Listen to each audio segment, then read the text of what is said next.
Hello viewers. Welcome to Minute Mystery. இந்த வீடியோவை first time click பண்றீங்க அப்படின்னா இது செகண்ட் பார்ட். இதோட ஃபர்ஸ்ட் பார்ட் நம்ம சேனல் ஆல்ரெடி போட்டிருக்கோம். அதோட பிரீஃபான ஸ்டோரியை பார்க்கணும் அப்படின்னா அமெரிக்காவோட பிக்கஸ்ட் கேஷ் டிஸ்ட்ரிபியூஷன் சென்டர்ல செக்யூரிட்டியா வேலை பார்க்குற ஒருத்தன் அதுக்குள்ள இருக்கிற பணம் எல்லாத்தையும் கொள்ளையடிக்கணும் அப்படின்னு சொல்லிட்டு முடிவு பண்றான். அப்படி முடிவு பண்ண உடனே அவனுக்கான டீமை ஃபார்ம் பண்றான். அதுக்கடுத்து செம்மையான ஒரு பிளானும் போடுறான். அந்த கொள்ளையடிக்க முடிவு பண்ண அவன் யாரு, அவன் எதுக்காக கொள்ளையடிக்கிறான், அவனோட பிளான் என்ன அப்படின்றத இன்ச் பை இன்ச்சா டீட்டெயிலா தெரிஞ்சுக்கணும் அப்படின்னா ஃபர்ஸ்ட் பார்ட்டை கிளிக் பண்ணி பாருங்க. ஏன்னா அந்த ஃபர்ஸ்ட் பார்ட்டை நீங்க பார்த்தா தான் பிளான் என்னன்றத டீட்டெயிலா தெரிஞ்சுக்க முடியும். அதை தெரிஞ்சாதான் செகண்ட் பார்ட்ல நடக்கிற எல்லா விஷயங்களும் உங்களால புரிஞ்சுக்க முடியும். சோ அந்த பிளான் போட்டு முடிச்சதுக்கு அப்புறம் ராபரிக்கான டேட்டை ஃபிக்ஸ் பண்ணி ஒரு மிகப்பெரிய ட்ரக் எடுத்துட்டு அந்த கேஷ் டிஸ்ட்ரிபியூஷன் சென்டருக்கு பக்கத்துல வந்து நிக்கிறானுங்க.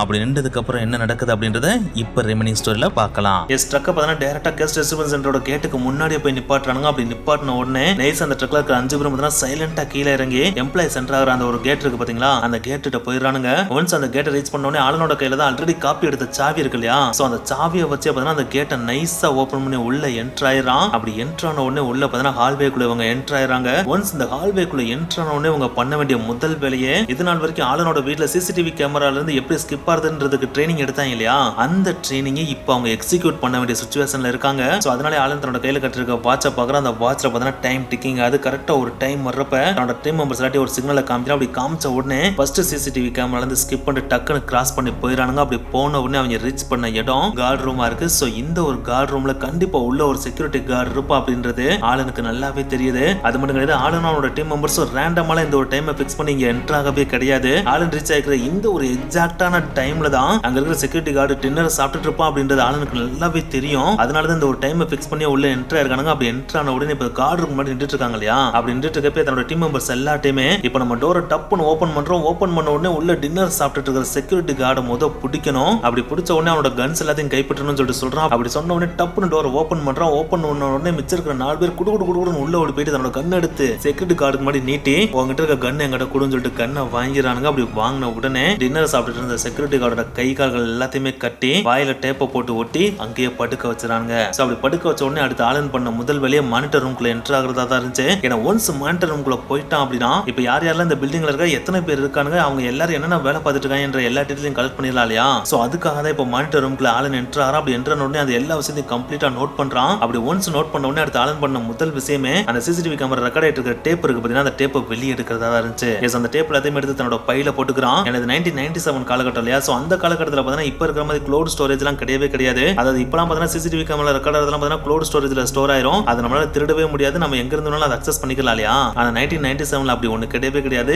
டேப்ல மட்டும் தான் அது ரெக்கார்ட் ஆகும். அந்த டேப்பை நம்ம அலைக்க உரிட்டு வந்து அதை டெஸ்ட்ராய் பண்ணிட்டோம் அப்படின்னா சிசிடிவி ஃபுட்டேஜ் அப்படின்ற ஒன்று எவிடன்ஸாவே இருக்காது. சோ அதனால தான் பார்த்தீங்கன்னா அப்ப ரெக்கார்ட் ஆயிட்டு இருந்த டேப் எல்லாத்தையுமே உருகிறான். ஒன்ஸ் அது எல்லாத்தையும் உருகின உடனே நெக்ஸ்ட் வால் ரூமுக்கு போலான்னு சொல்லிட்டு ஹால்வேல என்டர் ஆறானுங்க. அப்படி என்டர் ஆறப்பதான் இவனுக்கு பிளான்ல இல்லாத மாதிரி ஒருத்தன் புதுசா பார்த்தீங்கன்னா ஹால்வேல நடந்து வந்துட்டு இருக்கான். அதை பார்த்த உடனே ஆளுங்களும் பக்கு நடிச்சிருது. என்னடா மானிட்டர்ல பாக்குறப்ப இப்படி ஒருத்தன் இருந்த மாதிரியே காமிச்சல, இப்ப அப்புறம் அவங்க வந்து அப்படின்னு சொல்லிட்டு அவனுக்கு ஒரு மாதிரி ஆயிருது. இருந்தாலும் யாரா இருந்தாலும் அவனை பிடிச்சி அடிச்சு உட்கார வச்சு தானே ஆகணும். சோ அதனாலே ஆளோட சேர்த்து 4 பேர் பார்த்தா தன்னோட கன் எடுத்து நேரம் முன்னாடி வந்தவன்ட்ட கண்ணை காமிச்சு ஒழுங்கு மரியாதை கீழே மண்டியை போட்டு இல்லாட்டா சுற்றுவோம் அப்படின்னு சொல்லிட்டு மிரட்டுறாங்க. அப்படி மிரட்டின உடனே அங்க நடந்து வந்துட்டு இருந்த கார்டு பார்த்தீங்கன்னா கீழே உட்கார. அப்படி உட்காந்து அவன்ட்ட ஆளன் போயிட்டு யாரடா நீ எதுக்கு அந்த டைம்ல கிட்ட சுத்தி தர அப்படின்னு சொல்லிட்டு கேட்கறான். அப்படி கேட்கறப்ப அந்த மண்டி போட்டவன் நான் ட்ரக் டிரைவர் தான், நான் ட்ரக் எடுத்துட்டு போறதுக்காண்டி வந்து வேற எதுவும் எனக்கு தெரியாது, என்னை விட்டுருங்க அப்படின்னு சொல்லிட்டு கேட்கறான். அப்படி சொன்ன அவனோட கைகாலையும் கட்டி வாயில டேப்பை போட்டு அலைக்கா தூக்கிட்டு போய் கார்டு ரூம்ல ஆல்ரெடி படுக்க வச்சிருந்த செக்யூரிட்டி கிட்டயே படுக்க வச்சிருக்கானுங்க. அப்படி படுக்க வச்ச அந்த ஒரு இடத்துல பார்த்தா ஆல்ரெடி இவங்க டீம் மெம்பர்ல இருக்கிற ஒருத்தனை கண்காணிப்புக்காக உட்கார வச்சுட்டு வந்துறானுங்க. சோ இப்போதைக்கு 4 பேர் தான் பார்த்தா வால்ட் ரூம் நோக்கி போயிட்டு இருக்காங்க. அப்படி போறவனுங்க வால்ட் ரூம் ரீச் பண்ணி வால்ட் ரூமோட டோரை டப்புன்னு ஓபன் பண்ணிடுறாங்க. ஓபன் பண்ணி உள்ள போன உடனே அடுத்து பண்ண முதல் வேலையை தன்னோட கன் எடுத்து நேரா சூப்பர்வைசரை நோக்கி தான் நீட்டுறானுங்க. ஏன்னா அங்க இருக்கிற முக்கியமான ஒருத்தர் சூப்பர்வைசரா தான் இருக்காரு. அதுக்கு ஒரு முக்கியமான காரணம் இருக்கு. ஏன்னா சூப்பர்வைசரோட டேபிளுக்கு கீழே ஒரு சுவிட்ச் இருக்கும். அந்த சுவிட்சை மட்டும் சூப்பர்வைசர் பிரஸ் பண்ணிட்டார் அப்படின்னா ஆட்டோமேட்டிக்கா போலீஸ்க்கு எமர்ஜென்சி அப்படின்ற ஒரு இன்ஃபர்மேஷன் போயிடும். அதே நேரத்தில் அலாரமும் பீப் ஆக ஆரம்பிச்சிடும். அப்படி மட்டும் பீப் ஆச்சு அப்படின்னா ஆளனோட கம்ப்ளீட் ராபரி பிளானும் ஸ்பாயில் ஆயிரும். சோ அதனாலே உள்ளன்ற உடனே எல்லாருமே ஒன்னு சொன்ன மாதிரி சூப்பர்வைசரை நோக்கி கன்னை நீட்டுறாங்க. நீட்டரோட மட்டும் இல்லாம நீ டேபிள் கீழே இருக்கிற பட்டனை மட்டும் பிரஸ் பண்ண அப்படின்னா நாங்க யோசிக்காம கன் அழுத்திடுவோம். சோ ஒழுங்கு மரியாதை டேபிள் விட்டு இங்கிட்டு வான்னு சொல்லிட்டு அவனையும் கண்ட்ரோல்ல எடுத்துடுறாங்க. ஒன்ஸ் சூப்பர்வைசரை கண்ட்ரோல்ல எடுத்த உடனே அங்க இருந்த 2 அக்கௌண்டன்ட்ட கைகால கட்டி கீழே டம்முன்னு ஒருத்தன் தள்ளுறான். அப்படி தள்ளுறப்ப ஒரு உமன் அக்கௌண்டன்ட்டுக்கு பார்த்தா ஷோல்டர்ல அடிபட்டுருது. அப்படி அடிபட்ட உடனே அந்த பொண்ணு பயங்கரமா கத்துது. அப்படி கத்துற அந்த ஒரு பொண்ணுக்கு பக்கத்துல ஆளன் போயிட்டு நீ ஒன்னும் கவலைப்படாத டியர், கொஞ்ச நேரம் தான், அது வரைக்கும் வெளியே பொறுத்துக்க, நாங்க பணத்தை அடிச்சுட்டு வெளியே போயிருவோம் அப்படின்னு சொல்லிட்டு சாதுவா சொல்லிட்டு மெயின் வால்ட்டுக்குள்ள என்டர் ஆகுறான். அப்படி இந்த மாதிரி அந்த உமன் அக்கௌண்டன்ட் ஆளன் சொன்ன இந்த ஒரு விஷயம் பாத்தீங்கன்னா அவனுக்கு எதிராக திரும்புன்றது அந்த டைம்ல அவனுக்கு தெரியல. ஏன்னா அந்த உமன்ட்ட பேசுறப்ப பாத்தீங்கன்னா அவனோட சொந்த குரல்லே தெரியாம பேசி பேசிடுறான். இந்த ஒரு விஷயத்த அந்த ஒரு உமனை கொண்டு வந்து நோட் பண்ணிடுறாங்க. என்னடா அது இந்த குரல் எங்கேயே கேட்ட மாதிரி இருக்குன்னு சொல்லிட்டு யோசிக்கிறாங்க. அப்படி அவங்க யோசிச்சுட்டு போய் ஆனந்த் தன்னோட டீமை பார்த்தா மெயின் வால்ட்டுக்குள்ள கூட்டு போயிடறான். என்னடா அசால்ட்டோட மெயின் வால்ட்டுக்குள்ள போயிட்டான் அப்படின்னு சொல்லிட்டு நீங்க யோசிக்கலாம். அவன் இந்த மாதிரியான டைமை ஃபிக்ஸ் பண்ணி இன்னைக்கு டேவை ஃபிக்ஸ் பண்ணது இதுக்காக தானே ஃபிக்ஸ் பண்ணா. ஏன்னா இந்த ஒரு டேல இந்த ஒரு டைம்ல பார்த்தா மெயின் வால்ட் மேக்ஸிமம் ஓப்பன் ஆகி தான் இருக்குன்றது அவனுக்கு நல்லாவே தெரிஞ்சிருக்கு. அதனாலதான் அந்த டைம்ல வரவே செஞ்சா அவன் எதிர்பார்த்த மாதிரியே மெயின் வால்ட் ஓப்பனா தான் இருந்துச்சு. அக்கௌண்ட் எல்லாருமே பணத்தை எண்ணிட்டு தான் இருந்தாங்க. அந்த ஒரு டைம்ல தான் இப்போ தன்னோட டீமை கூட்டிட்டு உள்ள போயிடறான். உள்ள போனதுக்கு அப்புறம் ஆல்ரெடி இவனுங்க ஃபிக்ஸ் பண்ண மாதிரி பழைய $20 நோட்டு கட்டுகளை மட்டும் தான் கார்பேஜ் பேக்ல போட்டு ஃபில் பண்றாங்க. அப்படி ஃபில் பண்ண உடனே ஆலன் ட்ரக் டிரைவருக்கு கால் பண்றான். அந்த ட்ரக் டிரைவரும் தான் தான் கையில இருந்த கீ எடுத்துட்டு போய் ட்ரக் போற டோரை ஓபன் பண்ணி ட்ரக்கை நேரா உள்ள விட்டுறான். அப்படி உள்ள விட்ட உடனே ஆலன் பையா அடிச்சு வச்சிருந்த எக்கச்சக்கமான பண பொட்டலத்தை ட்ரக்கு ஃபுல்லா ஏத்தி நிரப்புறானுங்க. ஒன்ஸ் நிரப்பின உடனே அவ்வளவுதான் நம்மளோட பிளான் எல்லாமே சக்சஸ்ஃபுல்லா எக்ஸிக்யூட் ஆயிடுச்சு. நம்ம இங்க இருந்து கிளம்பலாம்னு சொல்லிட்டு கிளம்ப போறானுங்க. அப்படி கிளம்ப போறப்பதான் இன்னொரு பிரச்சனையும் கிரியேட் ஆகுது. எஸ் கொள்ளையடிக்கிறேன்னு சொல்லிட்டு ஓசியா பணம் கிடைக்குதுன்னு சொல்லிட்டு மூட்டை மூட்டையா அள்ளி எவ்வளவு அள்ளி போறோன்னே தெரியாம ட்ரக்கை ஃபுல்லா அள்ளி நிரப்பிட்டானுங்க. அப்படி நிரப்பினதுக்கு அப்புறம் வாங்க போலாம் அப்படின்னு சொல்லிட்டு ட்ரக்ல ஏற போறப்ப தான் அவங்களுக்கே தெரியுது பின்னாடி வண்டியில ஏறதுக்கு இடமே இல்ல அப்படின்றது. எஸ் ட்ரக் ஃபுல்லா பாத்தீங்கன்னா பணம் மூட்டையால நிரம்பி போச்சு. இப்ப பின்னாடி 2 பேர் ஏறதுக்கு சுத்தமா இடமே இல்ல. முன்னாடி பாத்தீங்கன்னா 4 பேர் உட்காந்து இடத்த ஃபில் பண்ணிட்டானுங்க. இப்ப ஏற முடியாம இருக்க 2 பேர் யாருன்னு பாத்தீங்கன்னா ஆலனும் யூஜின் தான் நின்னுட்டு இருக்கானுங்க. இந்த டைம்ல லாஜிக்கா யோசிச்சா எல்லாரும் என்ன பண்ணுவாங்க, 2-3 மூட்டையை வெளியே தூக்கி போட்டுட்டு அந்த இடத்துல ஏறி உட்காந்துக்குவாங்கல்ல. ஆனா இந்த மாதிரி ஆலன் செய்யறதுக்கு ரெடியாவே இல்ல. ஏன்னா இவ்வளவு கஷ்டப்பட்டு ஆட்டையை போட்டிருக்கோம். ஆட்டையை போட்ட பணத்தை கீழே விட்டு போறதுக்கு அவனுக்கு மனசே வரல. சோ ட்ரக்கை நீ முன்னாடி எடுத்து போ, நாங்க பின்னாடி எப்படியாவது வந்துரும் அப்படின்னு சொல்லிட்டு ட்ரக் எடுத்துட்டு போக சொல்லிடுறான். அப்படி சொன்னோன்னே யூஜினுக்குனாலும் பக்கு நடிச்சது. ஏன்னா கொள்ளையடிச்சதுக்கு அப்புறம் எவனாவது ஒருத்தன் போலீஸ்க்கு இன்ஃபார்ம் பண்ணிட்டாலும் போலீஸ் டக்குன்னு வந்துருவாங்க இல்லையா. அப்படி வந்துட்டா கையும் களவுமா மாட்டிக்கிடுவாங்க இல்லையா. அதுல இவங்க இப்ப தப்பிச்சு போன அப்படின்னா பக்கத்துல பார்க்கிங்ல நிப்பாட்டிருக்கேன் அந்த செடான் காரை எடுத்தா மட்டும் தான் தப்பிச்சு போக முடியும். ஆனா அந்த பார்க்கிங் போறதுக்கே ரொம்ப தூரம் நடக்க வேண்டியிருக்கும். அவ்வளவு நேரம் வரைக்கும் போலீஸ்க்கு இன்ஃபர்மேஷன் போகாம இருக்கிறதுக்கு வாய்ப்பே இல்ல அப்படின்றது யூஜினுக்கு நல்லாவே தெரியுது. அதனாலே டே இப்ப நம்ம என்ன பண்ண போறோம் அப்படின்னு சொல்லிட்டு கோவமா யூஜின் ஆலன்ட்ட கேக்குறான். அப்ப ஆலன் சிரிச்சுக்கிட்டே கொஞ்சம் அந்த கேட்டு கிட்ட மாட்டிருக்க சிசிடிவி கேமரா பார்க்கணும் அப்படின்னு சொல்றான். அப்பதான் யூஜினுக்கே ஞாபகம் வருது அந்த கேமரா எதை நோக்கி இருந்துச்சு, அந்த கம்பெனியோட பார்க்கிங் நோக்கி இருந்துச்சு இல்லையா. அந்த பார்க்கிங்ல யாரோட கார் இருந்துச்சு, கம்பெனியோட சூப்பர்வைசரோட கார் இருக்கு இல்லையா. அதுவும் அது புது கார் இல்லையா. சோ இப்ப அதை தான் எடுக்க போறோம் அப்படின்றது யூஜினுக்கு நல்லாவே தெரிஞ்சிருச்சு. ஆளுன்னு பாத்தீங்கன்னா பயங்கர ஃபாஸ்டா உள்ள போய் கன் எடுத்து சூப்பர்வைசர் மண்டையில வச்சு அவருடைய காரோட சாவியை வாங்கிட்டு வந்துடுறான். அதுக்கப்புறம் அந்த காரை நேரா எடுத்துட்டு போய் பக்கத்துல இருக்க பார்க்கிங்ல நிப்பாட்டிட்டு அந்த பார்க்கிங்ல நின்றதை இவங்களுடைய செடான் காரை எடுத்துட்டு அங்க இருந்து கிளம்பி போயிடறானுங்க. சோ இப்ப பாத்தீங்கன்னா ராபரி சக்சஸ்ஃபுல்லா இவனுங்க பண்ணி முடிச்சிட்டானுங்க. அதுக்காக இந்த ஆபரேஷன் இதோட முடிச்சான்னு கேட்டா இதோட ஃபைனல் ப்ராசஸ் ஒன்னு இருக்கு. அதுதான் பார்ட்டில போய் ஜாயின் பண்றது. எஸ் இவங்களோட பிளான் படி இப்ப பார்ட்டில போய் ஜாயின் பண்ணாதானே யாருக்கும் டவுட் வராது. சோ அதனாலே கரெக்டா 11 மணிக்கு பார்ட்டில இருந்து கிளம்புனவங்க எக்ஸாக்டா 45 நிமிஷம் கழிச்சு அதாவது 11:45 ராபரி எல்லாத்தையும் முடிச்சுட்டு போய் மறுபடியும் பார்ட்டில ஜாயின் பண்ணிடுறாங்க. சோ நம்ம எல்லாத்தையும் பெர்ஃபெக்ட்டா முடிச்சிட்டோம் அப்படின்னு ஆளன் நினைச்சிட்டு இருக்கான். ஆனா இவங்களுக்கே தெரியாம ஒரு சின்ன தடையத்தை அங்க விட்டுட்டு வந்துட்டாங்க அப்படின்றது ஆளனுக்கு அந்த டைம்ல தெரியல. எஸ் இவங்க ட்ரக் டிரைவர் ஆளனோட மச்சான கடைசி 8 மணி நேரத்துக்கு முன்னாடி தான் ஹையர் பண்ணானுங்க. அதனாலே அவன் கொஞ்சம் சிவரிங்கா இருந்திருக்கான். சோ ஆளன் வா பணம் மூட்டை ஏத்தலாம் அப்படின்னு சொல்லிட்டு வாக்கி டாக்கில சொன்னான் இல்லையா. அப்ப உடனே டக்குன்னு ட்ரக்கை உள்ள கொண்டு போனோம் அப்படின்னு சொல்லிட்டு வேகமா உள்ள கொண்டு வந்திருக்கான். அப்படி கொண்டு வரப்ப இந்த ட்ரக்குக்கு பின்னாடி இருக்க சைடு லைட் இருக்கு பாத்தீங்களா, அது வால்ல அடிச்சு உடைஞ்சு விழுந்துருது. இந்த ஒரு விஷயத்தை பாத்தீங்கன்னா அவசர அவசரமா கொள்ளையடிச்சிட்டு இருந்த இவங்க கண்டுக்காம விட்டுறானுங்க. ஆனா இந்த ஒரு விஷயம் தான் பாத்தீங்கன்னா பின்னாட்கள்ல இவங்க மாற்றத்துக்கு காரணம் அமைய போகுது அப்படின்றது அந்த டைம்ல இவங்களுக்கு தெரியல. சோ பார்ட்டில ஜாயின் பண்ணதுக்கு அப்புறம் பாத்தீங்கன்னா செம்ம ஜாலியா பார்ட்டியை என்ஜாய் பண்ணிட்டு பார்ட்டியை முடிக்கிறாங்க. அப்படி முடிக்கிறப்ப பாத்தீங்கன்னா 12:45 மணி ஆயிடுது. அந்த டைம்ல பாத்தீங்கன்னா அந்த கேஷ் டிஸ்ட்ரிபியூஷன் கம்பெனில இருந்து போலீஸ்க்கும் கால் போயிடுது. சோ போலீஸும் பாத்தீங்கன்னா உடனே அந்த கம்பெனிக்கு வந்து தடயங்களை சேகரிக்க ஆரம்பிக்கிறாங்க. அப்படி வந்த போலீஸ்காரங்க ஃபர்ஸ்ட் நோட் பண்ண முக்கியமான விஷயமே டோரை ஓபன் பண்ணி போன அந்த ஒரு மெத்தட் தான். ஏன்னா ஆளு நம்ம கொண்டு வந்த டூப்ளிகேட் சாவியை போட்டு தானே அந்த டோரை ஓபன் பண்ணி உள்ள போனா. அப்படி போனதுக்கு அப்புறம் அந்த டோரை நம்ம சாவி போட்டு திறந்த மாதிரி தெரிஞ்சிருச்சு அப்படின்னா உள்ள வேலை பார்க்குற எவனோ ஒருத்தர் அதை பண்ணிருப்பான்றத போலீஸ் கண்டுபிடிச்சிருவாங்க அப்படின்றதுக்காகவே ஆளுங்க கடைசியா வர்றதுக்கு முன்னாடி அந்த டோரோட லாக்க லைட்டா உடைச்ச மாதிரி தடயம் இருக்கிற மாதிரி உடைச்சிட்டு போயிருந்திருக்கான். ஆனா என்னத்தான் அந்த மாதிரி உடைச்ச மாதிரி சில தடயங்களை வச்சுட்டு போனாலும் போலீஸ் அதை பாக்குறப்பே கண்டுபிடிச்சிடுறாங்க. இந்த டோரை ஃபோர்ஸ் பண்ணி உடைச்ச மாதிரி தெரியல, கடைசியா பேட்ச் ஒர்க் பண்ணணும்ன்றதுக்காக பேருக்கு உடைச்சு விட்டு போயிருக்கானுங்கன்றது போலீஸ்க்கு நல்லாவே தெரியுது. சோ அதுல இருந்தே போலீஸ் கெஸ் பண்ணிடுறாங்க எவனோ ஒருத்தன் சாவியை போட்டு தான் உள்ள வந்து இந்த வேலையெல்லாம் பார்த்துட்டு போயிருக்கான் அப்படின்றத. சோ அந்த ஒரு விஷயத்தை நோட் பண்ணதுக்கு அப்புறம் வேற ஏதாச்சும் எவிடன்ஸ் கிடைக்குதான்னு சொல்லிட்டு உள்ள போயிட்டு ஹால்வேல இருந்து வால்ட் வரைக்கும் எல்லாத்துலயும் தரோவா சர்ச் பண்ணி பாக்குறாங்க.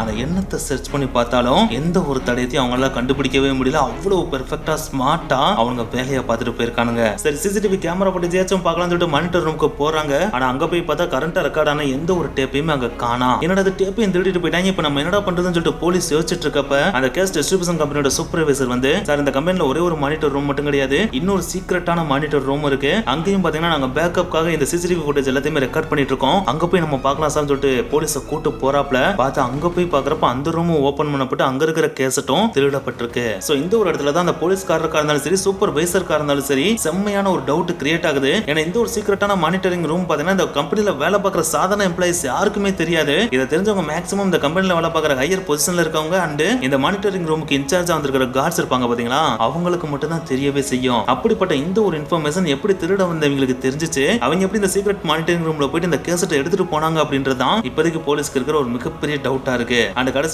அந்த ட்ரக்ல உடந்து போன அந்த லைட்டோட துண்டுகள் இருக்கு பாத்தீங்களா, அதையும் போலீஸ் கைப்பற்றிடுறாங்க. அப்படி கைப்பற்றினதுக்கு அப்புறம் இங்க எப்பயுமே பணத்தை எடுக்க வர ட்ரக்கோட லைட் ஆகுதுன்னு சொல்லிட்டு செக் பண்ணி பாக்குறப்ப அந்த ட்ரக் எதோட லைட்டுமே இதுக்கு மேட்ச் ஆகலன்றதையும் கண்டுபிடிக்கிறாங்க. சோ இந்த ஒரு ட்ரக் வெளியில இருந்து வந்ததுதான் இது கண்டிப்பா ராபரி பண்ணவங்களோட ட்ரக்கோட லைட் தான் அப்படின்றத போலீஸ் ஐடென்டிஃபை பண்ணிடுறாங்க. சோ இது வரைக்கும் போலீஸுக்கு கிடைச்ச தடயத்தை வச்சு பாக்குறப்ப கண்டிப்பா இந்த கம்பெனிக்குள்ள வேலை பார்த்த எவ்வளவு ஒருத்தர் அதை கொள்ளையடிச்சு போயிருக்கணும்ன்றது அவங்களால ஓரளவுக்கு கெஸ் பண்ண முடியுது. ஏன்னா இந்த கம்பெனியோட ப்ளூ பிரிண்ட் எக்ஸாக்டா தெரிஞ்சு வச்சிருக்கான். அதே நேரத்தில் சீக்ரெட்டான மானிட்டரிங் ரூமையும் தெரிஞ்சு வச்சு அதுல இருக்கிற டேப் எடுத்துட்டு போயிருக்கான் இல்லையா. சோ இந்த கம்பெனில இப்ப வேலை பார்க்குற அதே நேரத்தில் இப்ப ரீசெண்டா இந்த கம்பெனில இருந்து வெளியே போனவங்க எல்லாத்தையும் கூப்பிட்டு விசாரிச்சா நம்மளுக்கு ஏதாச்சும் லீடு கிடைக்கலாம்னு சொல்லிட்டு இன்வெஸ்டிகேஷன் ஸ்டார்ட் பண்றாங்க. அதன்படி பாத்தீங்கன்னா கிட்டத்தட்ட அந்த கம்பெனில வேலை பார்த்து அதே நேரத்தில் இப்ப ரீசெண்டா வேலையை விட்டு நீக்கப்பட்ட 130 பேர்ட்ட இன்வெஸ்டிகேஷன் பண்றாங்க. அப்படி இந்த மாதிரி இவங்க இன்வெஸ்டிகேஷன் பண்ணிட்டு இருக்கப்ப சைடு பை சைடு பாத்தீங்கன்னா அந்த வார்டுல காணாம போன டோட்டல் அமௌண்ட் எவ்வளவு அப்படின்றதுக்கான கால்குலேஷனையும் ஸ்டார்ட் பண்ணி முடிக்கிறாங்க. அப்படி முடிச்சு பார்த்ததுல கிட்டத்தட்ட 19 மில்லியன் அமெரிக்கன் டாலர்ஸ் காணாம போயிருக்குன்றத கண்டுபிடிக்கிறாங்க. தட் மீன்ஸ் இந்திய ரூபாய் மதிப்பின்படி 160 கோடி ரூபாய் காணாம போயிருக்குன்றத கண்டுபிடிக்கிறாங்க. ஆனா எனக்கு தான் இவ்வளவு கோடி ரூபாய் காணாம போச்சு அப்படின்னாலும் இந்த ஒரு அமௌண்ட் நம்ம ஓப்பனா பப்ளிக் சொல்லிட்டோம் அப்படின்னா அடுத்தடுத்து எக்கச்சக்கமான கொள்ளையர்கள் பாத்தீங்கன்னா இந்த கேஸ் டிஸ்ட்ரிபியூஷன் சென்டர் மேல கண்ணு வைக்க ஆரம்பிச்சிருவாங்க இல்லையா. சோ அவங்களும் இதையே காப்பி பண்ணி கொள்ளையடிக்க ஆரம்பிச்சிருவாங்க இல்லையா. சோ அதனாலே பப்ளிக்கா வெளியிடுறப்ப பாத்தீங்கன்னா வெறும் 1 மில்லியன் டாலர் தான் காணாம போச்சு அப்படின்னு சொல்லிட்டு அனௌன்ஸ் பண்றாங்க. அப்படி இந்த மாதிரி ஒரு பக்கம் அனௌன்ஸ் பண்ண அந்த ஒரு டைம்ல பாத்தீங்கன்னா தனித்தனியா அந்த 130 எம்ப்ளாயிஸ் இன்வெஸ்டிகேஷன் பண்ணாங்க பாத்தீங்களா. அப்படி இன்வெஸ்டிகேஷன் பண்றது சாதாரணமா பண்ணல, லைட் டிடெக்டர் டெஸ்ட்னு சொல்லுவாங்க பாத்தீங்களா, அதாவது பொய் சொல்றத கண்டறியற சோதனை சொல்லுவாங்க பாத்தீங்களா, அந்த சோதனைக்கு தான் உட்படுத்துறாங்க. அப்படி உட்படுத்தி பாக்குறப்ப 2 பேர் பாத்தீங்கன்னா அந்த லைட் டிடெக்டிவ் டெஸ்ட்ல பாத்தீங்கன்னா ஃபெயில்ட் ஆறாங்க. அதுல ஒன்னு ஆலன், இன்னொன்னு ஆலனோட கேர்ள் ஃப்ரெண்டான டாமிகோ. இதுல போலீஸ்க்கு எக்ஸ்ட்ரா கிடைச்ச இன்னொரு லீட் என்ன அப்படின்னு பாத்தீங்கன்னா ஆலன் வால்ட் ரூம்ல போயிட்டு கொள்ளையடிக்கிறதுக்கு முன்னாடி ஒரு அக்கவுண்ட் ஃபீமேல்ட்ட போயிட்டு ஒரு வேர்டு சொன்னா பாத்தீங்களா, கவலைப்படாத டியர், இன்னும் கொஞ்ச நேரத்துல நாங்க கொள்ளையடிச்சிட்டு கிளம்பிடுவோம், அது வரைக்கும் பொறுத்துக்கன்னு சொல்லிட்டு போனா பாத்தீங்களா. அந்த ஒரு அக்கவுண்ட் பாத்தீங்கன்னா போலீஸோட இன்வெஸ்டிகேஷன்ல என் காதுல கேட்ட அந்த ஒரு குரல் ஆலனோட குரல் மாதிரி தான் தெரிஞ்சு அப்படின்னு சொல்லிட்டு சொல்லிட்டும் போயிடுறாங்க. சோ ஆலன் பாத்தீங்கன்னா இந்த லைட் டிடெக்டர் டெஸ்ட்ல ஃபெயில் ஆகவும் செஞ்சுட்டு அதே நேரத்துல அக்கவுண்டன்ட்டும் இந்த ஆலனோட குரல் மாதிரி இருக்குன்னு சொல்லிட்டு போயிட்டாங்க இல்லையா.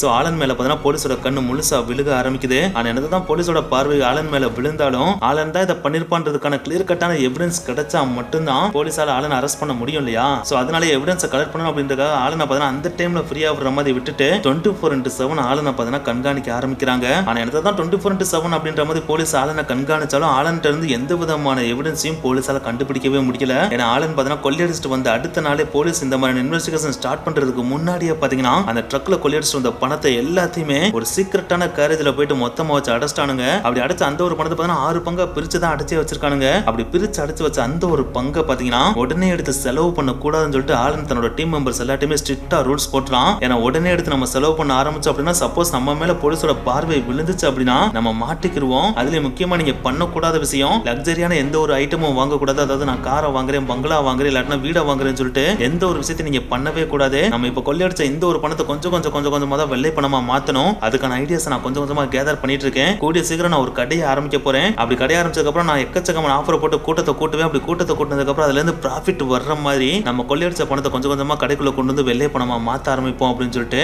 ஆலன் ஐடியா கொடுக்குறான். இந்த ஐடியா பார்த்தா டீம் மெம்பர்ஸ் எல்லாருக்குமே பிடிச்சிருக்கு. சோ அதனாலேயே ஆலனோட இந்த ஐடியாக்கு எல்லாருமே ஒத்து போயிடுறாங்க. ஆலன் அவன் சொன்ன மாதிரியே ஒரு என்டர்டைன்மெண்ட் கடையை ஆரம்பிச்சு அந்த கடை வழியாவே பார்த்தா ஒவ்வொரு மாசமும் கொள்ளையடிச்ச பணத்தை கொஞ்சமா எடுத்து வந்து வெள்ளை பணமா மாத்திட்டே இருக்கான். போலீஸாலையும் பார்த்தா பெருசா அதை சஸ்பெண்ட் பண்ணவே முடியல. ஆலன்ட்ட போய் கேட்டாலும் இது என் கடையில வந்த லாபம் தான் அப்படின்னு சொல்லிட்டு ஈஸியா சொல்லி அவங்களை அனுப்பிவிடவும் செஞ்சிடறான். சோ இந்த ஒரு விஷயம் பார்த்தா போலீஸ்க்கு ஒரு மிகப்பெரிய தலைவலியா மாறுது. ஆலனோட ஜீனியஸ்னஸ்னால அவன் கொள்ளையடிச்ச பணத்தை செம்ம அழகா கொஞ்சமா வெள்ளை பணமா மாத்திட்டே இருக்கான். கிட்டத்தட்ட இப்படியே பார்த்தா 1 வருஷம் ஓடிடுது. அந்த 1 வருஷம் எண்டு வரைக்கும் கூட பார்த்தா போலீஸால ஒரு சின்ன துரும்ப கூட கண்டுபிடிக்கவே முடியல. ஆலனும் பார்த்தா பொறுமை கடலிலும் பெருது அப்படின்ற மாதிரி ஒவ்வொரு மாசமும் சில thousands of dollars மட்டும் தான் பார்த்தா கொஞ்சமா வெள்ளை பணமா மாத்துறான். ஆனா இந்த ஒரு விஷயம் பாத்தீங்கன்னா அவனோட கூட்டாளிகளுக்கு சுத்தமா பிடிக்கவே இல்லை. அவங்க கிட்ட பொறுமையும் கிடையாது. சோ எவ்வளவு நாள் நம்ம இந்த மாதிரி கொஞ்சமா மாத்துறது, கொள்ளையடிச்ச எல்லா பணத்தையும் இப்படி வச்சு வேடிக்கை தான் பார்க்கணுமா, நம்மளுக்கு பிடிச்ச மாதிரி வாழவே முடியாதா அப்படின்னு சொல்லிட்டு ஆலன்ட்ட கொஞ்சமா சண்டை போட ஆரம்பிக்கிறாங்க. இருந்தாலும் ஆலன் அவன் எல்லாத்தையும் கொஞ்சமா சமாதானப்படுத்தி கொஞ்சம் பொறுமையா இருங்க, போலீஸோட பார்வை கம்ப்ளீட்டா நம்ம இருந்து நீங்கினதுக்கு அப்புறம் நம்ம எடுத்து செலவு பண்ணுவோம், அது வரைக்கும் இந்த வேலையை மட்டும் ஃபாலோ பண்ணுவோம்னு சொல்லிட்டு சொல்லிட்டே இருக்கான். அவங்களும் ஓரளவுக்கு ஆலன் சொல்றதை கேட்டுட்டு பொறுமையா போறாங்க. இப்படியே பார்த்தீங்கன்னா 2 வருடமும் கிடக்குது.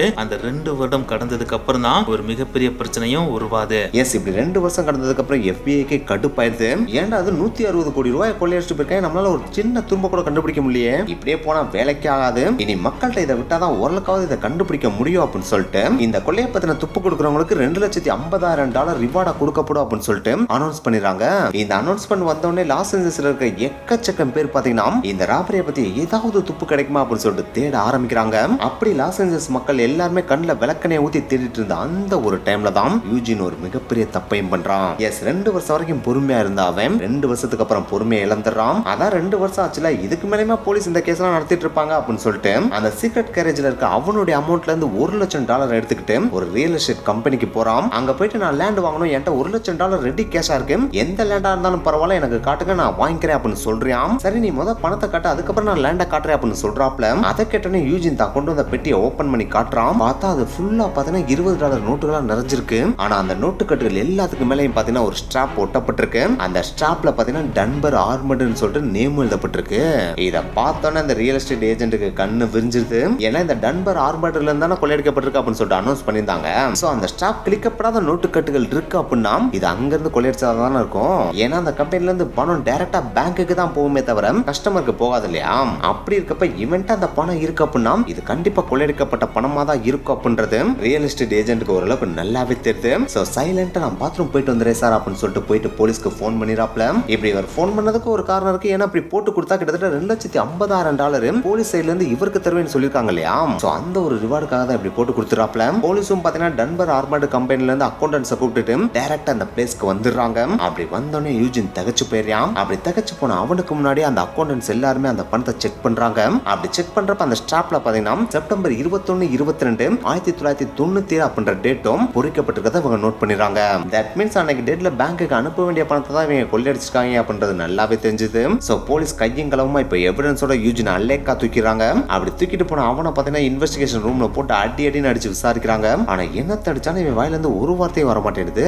என்னடா அது இவன் எவ்வளவு அடிச்சாலும் ஒண்ணுமே வாயை திறக்க மாட்டேறான், அப்புறம் எப்பறம் மத்தவங்களை பிடிக்கிறது அப்படின்னு சொல்லிட்டு போலீஸ் யோசிக்கிறாங்க. அப்படி யோசிக்கிறப்பதான் இனிமேல் இவன் அடிச்சால வேலைக்காக எமோஷனலா ஏதாவது பண்ணும் அப்படின்னு சொல்லிட்டு இவன் வீட்டுல யார் யாருக்கா அவங்க எல்லார்ட்டையும் சர்ச் பண்ணுங்க அப்படின்னு சொல்லிடுறாங்க. அது மட்டும் கிடையாது, இவனுடைய அம்மா அப்பா தங்கச்சி பொண்டாட்டி அப்படின்னு சொல்லிட்டு எல்லாரோட அக்கௌண்ட்டையும் ஃப்ரீஸ் பண்ணி அவங்க பேங்க்ல இருக்க டிரான்சாக்ஷனை ஃபுல்லா கிராஸ் செக் பண்ண சொல்றாங்க. அப்படி செக் பண்ணி பாக்குறப்ப ஒரு விஷயத்தை போலீஸ் கண்டுபிடிச்சிடறாங்க. அதுதான் யூஜினோட தங்கச்சி அக்கௌண்ட்டுக்கு பாத்தீங்கன்னா யூஜினோட அக்கௌண்ட்ல இருந்து அடிக்கடி செக் டிரான்ஸ்பர் ஆயிருக்கு. சரி இவன் ஏதாவது வேலை பார்த்தா இந்த மாதிரி செக் அனுப்பியிருப்பானா அப்படின்னு சொல்லிட்டு இவனோட பேக்ரவுண்ட செக் பண்ணி பாக்குறப்ப இவன் லாஸ்ட் 2 வருஷமா எந்த வேலைக்கும் போகல அப்படின்றது போலீஸ்க்கு ரொம்பவே கிளியர் ஆயிடுது. சோ இந்த டூலை நம்ம கையில எடுத்தா கண்டிப்பா நடந்த விஷயங்கள் எல்லாத்தையும் போட்டு வாங்கிடலாம் அப்படின்னு சொல்லிட்டு போலீஸ் யூஜின்ட்ட சில விஷயங்களை சொல்ல ஆரம்பிக்கிறாங்க. இன்வெஸ்டிகேஷன் ரூம்ல உட்கார்ந்துட்டு இருந்த யூஜினுக்கு முன்னாடி இருந்த போலீஸ் உன் தங்கச்சியோட பேங்க் அக்கௌண்ட் நாங்க ஃப்ரீஸ் பண்ணி அதை செக் பண்ணி பாக்குறப்போ உன் அக்கௌண்ட்ல இருந்து எக்கச்சக்கமா செக் டிரான்ஸ்பர் ஆயிருக்கு. அப்படி நீ டிரான்ஸ்பர் பண்ண எந்த ஒரு அமௌண்ட்டுக்கும் ப்ராப்பரான சோர்ஸ் உன்கிட்ட இல்லவே இல்ல. தட் மீன்ஸ் நீ கொள்ளையடிச்ச பணத்தை தான் உன் தங்கச்சிக்கு அனுப்பியிருக்க அப்படின்றது இதுல தெளிவா தெரியுது. இப்போ நீ எப்படி கொள்ளையடிச்சீங்க, உன் டீம் மெம்பர்ஸ் யாரு, அவங்களோட ரோல் என்னன்றதை தெளிவா சொல்லல அப்படின்னா கொள்ளையடிச்ச பணத்தை உன் தங்கச்சி யூஸ் பண்ணதுக்காக உன் தங்கச்சி தூக்கி ஜெயில போட்டு வாழ்நாள் முழுக்க ஜெயிலுக்குள்ள உட்கார வச்சிருவோம். சோ உன் தங்கச்சி உனக்கு முக்கியம், அவளோட லைஃப் நீ காப்பாற்றணும் அப்படின்னா ஒழுங்கு முறையாக நடந்ததை சொல்லு அப்படின்னு சொல்லிட்டு போலீஸ் கேட்கறாங்க. அப்படி கேட்ட உடனே யூஜினுக்கு வேற வழியே இல்லாம ஆலண்ட பண்ணி கொடுத்த ப்ராமிஸை பிரேக் பண்ணி உண்மையை சொல்ல ஆரம்பிக்கிறான். அப்படின்னா ஆலண்ட ப்ராமிஸ் பண்ணியிருந்தான் அப்படின்னா ஆலன் 5 பேரை டீமா ஃபார்ம் பண்ணா பாத்தீங்களா, அதாவது அவனோட சேர்த்து 6 பேரா டீமா ஃபார்ம் பண்ணா பாத்தீங்களா. அப்படி டீமா ஃபார்ம் பண்றப்ப ஒரு ரூல்ஸை கிளியர் கட்டா சொல்லிடுறான். சப்போஸ் நம்ம கொள்ளையடிச்சதுக்கு அப்புறம் நம்மள யாராச்சும் ஒருத்தன் போலீஸ்ட மாட்டினாலும் அந்த ஒருத்தன் நம்ம மிச்சம் 5 பேரை யாருமே போட்டு கொடுக்க கூடாது. அப்படி நீ போட்டு கொடுக்காம இருந்த அப்படின்னா உன்னோட ஃபேமிலியை நீ ஜெயில இருந்து வெளியே வர வரைக்கும் கம்ப்ளீட்டா பாத்துக்கிறது எங்களோட பொறுப்பு. நீ எப்படி உன் ஃபேமிலியை பாத்துக்கிறவியோ அதை விட அளவுக்கு அதிகமாகவே உன் ஃபேமிலியை நாங்க பாத்துக்கிறோம். ஆனா நீ பண்ண வேண்டியது நம்ம டீம் மெம்பர்ஸ் யாருமே போட்டு கொடுக்க கூடாது அப்படின்னு சொல்லிட்டு ஆலன் சொல்லியிருந்தான். ஆனா இப்ப யூஜனுக்கு பாத்தீங்கன்னா வேற வழியே இல்ல, தன்னோட ஃபேமிலியா ஃப்ரெண்ட்ஸா அப்படின்னு சொல்லிட்டு யோசிக்கிறப்ப தன்னோட ஃபேமிலி தான் முன்னாடி வந்து நிக்கும். சோ தங்கச்சியோட லைஃப் தான் முக்கியம், நம்ம லைஃப் போனா பிரச்சனை கிடையாது அப்படின்னு சொல்லிட்டு இது வரைக்கும் நடந்த எல்லா விஷயங்களும், அதாவது நாங்க எப்படி பிளான் போட்டோம், எப்படி கொள்ளையடிச்சோம், எங்களுக்கு மாஸ்டர் மைண்டா இருந்தது யாரு, அவனோட கேர்ள் ஃப்ரெண்ட் யாருன்னு சொல்லிட்டு எல்லா டீடைல்ஸையும் ஒண்ணு விடாம யூஜின் புட்டு வச்சிடறான். அதாவது கொள்ளையடிக்கிறதுக்கு டீம் மெம்பர்ஸ்ல முதலா உள்ள வந்தது யூஜின் தான். இப்போ கொள்ளையடிச்ச ஜெயிலுக்குள்ள முதலா போனது யூஜின் தான். அவன் தான் பாத்தீங்கன்னா மிச்ச டீம் மெம்பர்ஸ் எல்லாரையுமே ஒண்ணு விடாம புட்டு வச்சிடறான். சோ ஒன்ஸ் இந்த வாக்குமூலம் எல்லாத்தையும் எடுத்ததுக்கு அப்புறம் பாத்தீங்கன்னா போலீஸ் இவன் சொன்ன 5 பேரையும் கம்ப்ளீட்டா ட்ராக் பண்றாங்க. அப்படி ட்ராக் பண்றப்ப அவங்க எல்லாருமே ஆலனோட கனெக்ட் ஆறதையும் போலீஸ் கண்டுபிடிச்சாங்க. ஒன்ஸ் அப்படி கண்டுபிடிச்ச உடனே ஆலனுக்கு கண்டிப்பா அதுல கனெக்ஷன் இருக்குதுன்றதையும் ப்ரூவ் பண்ணிடுறாங்க. அப்படி ப்ரூவ் பண்ண உடனே அவனையும் தூக்கிட்டு வந்து ஜெயில போட்டுறாங்க. அப்படி ஜெயில போட்டதுக்கு அப்புறம் அந்த 6 பேரையும் நேரா கொண்டு போய் கோர்ட்ல நிப்பாட்டுறாங்க. அப்படி இவங்க கோர்ட்ல நிப்பாட்டினதுக்கு அப்புறம் இவங்க சீக்கிரட்டா மறைச்சிட்டு அந்த பணம் இருக்கிற ஏரியா இருக்கு பாத்தீங்கன்னா, அங்க போயிட்டு போலீஸ் கலெக்ட் பண்றப்ப வெறும் $7 மில்லியன் மட்டும் தான் போலீஸால கலெக்ட் பண்ண முடிஞ்சான். அதாவது இவங்க கொள்ளையடிச்சிட்டு போனது பாத்தீங்கன்னா கிட்டத்தட்ட $19 மில்லியன் கொள்ளையடிச்சிட்டு போயிருந்திருக்கானுங்க. ஆனா போலீஸ் கலெக்ட் பண்ணது வெறும் $7 மில்லியன் மட்டும் தான் கலெக்ட் பண்ணியிருந்திருக்காங்க. மிச்சம் இருக்க மணி எங்க போச்சு என்ன ஆச்சுன்றத போலீஸால கண்டுபிடிக்கவே முடியல. இருந்தாலும் இவங்க தான் கொள்ளையடிச்சிருக்காங்க. கொள்ளையடிச்ச பணத்தை ஓரளவுக்கு போலீஸ் கண்டுபிடிச்சிட்டாங்க இல்லையா? சோ அதனால இந்த கொள்ளையடிக்கிறதுக்கு மாஸ்டர் மைண்டா இருந்த ஆலன் இருக்கான் பாத்தீங்களா, அவனுக்கு அதிகபட்ச தண்டனையா 24 வருஷம் ஜெயில் தண்டனை கொடுத்துறாங்க. அதுக்கடுத்து மிச்சம் இருக்கிற அந்த 5 பேருக்கும் 10 இருந்து 12 வருஷம் ஜெயில் தண்டனை கொடுத்துறாங்க. சோ 2000 வருஷம் இவங்க எல்லாருமே ஜெயிலுக்குள்ள போயிருந்தாங்க அப்படின்னா 2010-12 பார்த்தா 5 பேர் வெளியே வந்திருப்பானுங்க. அதுக்கடுத்து 2024 வருஷம் அந்த ஆளனும் வெளியே வந்திருப்பான். அப்படி வெளியே வந்து அவங்களுக்கு மட்டும்தான் தெரியும் போலீஸால கைப்பற்ற முடியாத அந்த $12 மில்லியன் அமெரிக்கன் டாலர்ஸ், அதாவது இந்திய ரூபாய் மதிப்பின்படி கிட்டத்தட்ட 96 கோடி ரூபாய் எங்க இருக்குன்றது இவங்களுக்கு மட்டும்தான் தெரியும் இல்லையா? அந்த 96 கோடி ரூபாயை பார்த்தா அவங்க ஜெயில இருந்து வெளியே வந்ததுக்கு அப்புறம் அவங்களே எடுத்து சந்தோஷமா அனுபவிச்சுட்டு இருக்கலாம் அப்படின்னு சொல்லிட்டு பலரும் சொல்றாங்க. ஓகே गाइस, இன்னைக்கு வீடியோ முடிஞ்சது. உங்களுக்கு பிடிச்சா லைக் பண்ணுங்க, ஷேர் பண்ணுங்க. போகும்போது மறக்காம மினிட்ஸ் மிஸ்டர் சேனலை சப்ஸ்கிரைப் பண்ணுங்க. நெக்ஸ்ட் வீடியோ மீட் பண்ணலாம். பாய்.